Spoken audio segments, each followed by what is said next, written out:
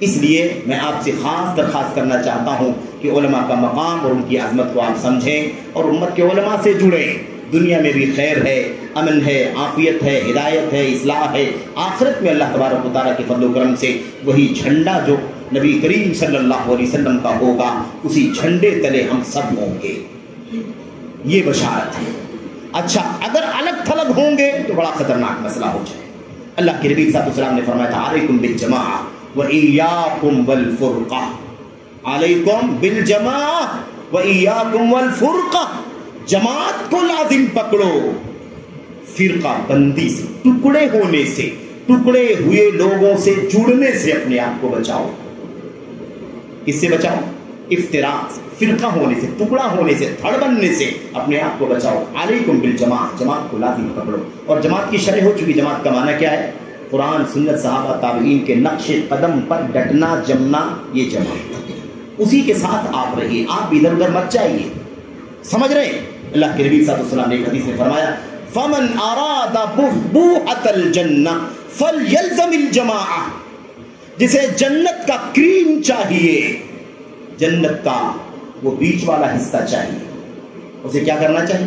فلیلزم الجماعہ. تو اسے چاہیے کہ جماعت کو لازم پکڑ لے، قرآن، سنت، صحابہ، تابعین کے مشن پر جم جائے، ڈٹ جائے. کیسے ڈٹے گا؟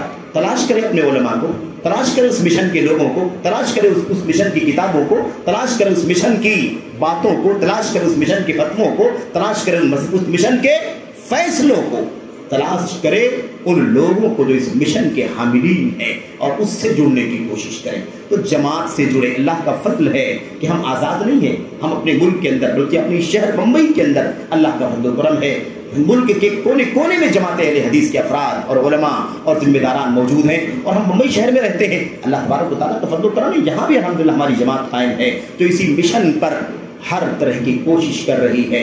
میرے بھائی ذمہ داران ہیں، علماء ہیں، اور ہر طرح کی خدمت کا جذبہ لے کر کے خدمت کرنے والے افراد موجود ہیں. اس لیے آپ کو، ہم کو اس سے جڑنے کی ضرورت ہے. الگ ہونے میں خطرہ ہے، دھڑ بندی کرنے میں خطرہ ہے.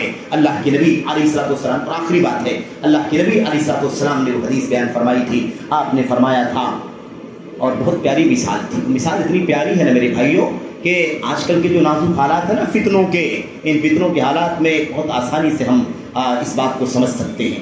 اللہ کے نبی نے کیا فرمایا تھا؟ آپ نے فرمایا تھا جماعت کو لازم پکڑو، الگ مت ہٹو، دور مت جاؤ، ادھر ادھر کنارے کی طرف مت نکلو، پگ ڈنڈیوں کی طرف نہ جاؤ. فَإِنَّمَا يَأْخُذُ الذِّئْبَ الْقَاسِيَةَ مِنَ الْغَنَمِ. اس سے پہلے اللہ کے نبی صلی اللہ علیہ وسلم نے فرمایا تھا جماعت کو لازم پکڑو. فَإِنَّ الشَّيْطَانَ مَعَ الْوَاحِدِ وَهُوَ مِنَ الْإِثْنَيْنِ أَبْعَدُ. آپ نے فرمایا تھا اس لیے کہ شیطان اکیلے کے ساتھ زیادہ ہوتا ہے. اکیلے پائے گا تو شیطان آپ کو، ہم کو اچک لینے کی کوشش کرے گا اور آسانی سے اچک لے گا. اگر ایک سے دو لوگ مشن پر رہیں گے تو اس کے لیے تھوڑی مشکل ہو جائے گی، وہ دور رہے گا. اور زیادہ لوگ حق پر ڈٹ جائیں گے تو وہ اور دور رہے گا. اللہ کے نبی نے اس کے بعد مثال دے کر کے فرمایا فَإِنَّمَا يَأْخُذُ الذِّئْبُ الْقَاسِيَةَ مِنَ الْغَنَمِ. جو بکریوں کا ریوڑ ہوتا ہے نا، ریوڑ جو اپنے رائی کے ساتھ، اپنے چرواہے کے ساتھ اکٹھا ریوڑ رہتا ہے، وہ سیف رہتا ہے. بھیڑیا ہمت نہیں کرتا حملہ کر کے اچک لینے کے لیے. اللہ کے نبی نے کیا فرمایا؟ الذِّئْبُ الْقَاسِيَةَ مِنَ الْغَنَمِ.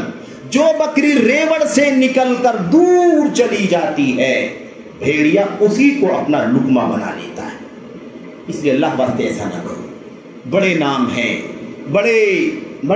بڑا انتشار ہے، اور مختلف انداز کے جھنڈے اور بینر، مختلف انداز کے ٹائٹل، مختلف انداز کے نام ہیں آپ کے سامنے.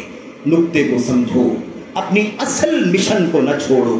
امت کے علماء جو آپ کو سچی رہنمائی کرنے والے ہیں، ان علماء کا دامن تھام لو. انشاءاللہ تبارک و تعالی وہی راستہ، جو راستہ جنت کا راستہ ہے، اسی راستے کے یہ علماء ہیں. اس لیے کہ علماء سنت ہیں، علماء حق ہیں.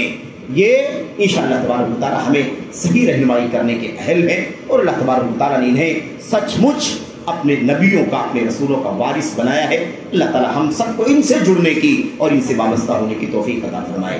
آمین یا رب العالمین۔ صلی اللہ وسلم وبارک علی نبینا محمد وعلی آلہ وصحبہ اجمعین۔ السلام علیکم ورحمۃ اللہ وبرکاتہ۔